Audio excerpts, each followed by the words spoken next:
In this video, I am going to show you how to reset your iPhone to factory default settings. Before proceeding to the next step, make sure you take the complete backup of your iPhone, then only continue to the next step. To reset your iPhone, open settings. Under settings, you need to click on general. Under general, you need to scroll all the way down, and at the bottom you can see there is option called as transfer or reset iPhone. Click on that.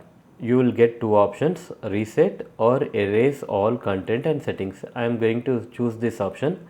I have taken the complete backup of my iPhone, then only I am going with the steps. Click on erase all content and settings. Click on continue. Click on erase iPhone. Enter the passcode which you have set. Now you can see that everything on the iPhone is going to be erased. You can see the progress bar. After erasing all the contents on the phone will restart and you need to set up the iPhone. This whole process will take some time, so I am going to pause this video and I will get back to you once it is done.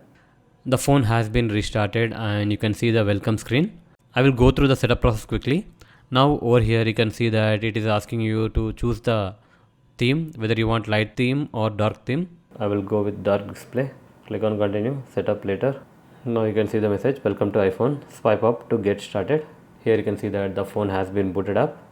So that's it guys. In this way you can reset your iPhone to factory default settings. Hope you like this video. Please do subscribe to our channel. Thank you.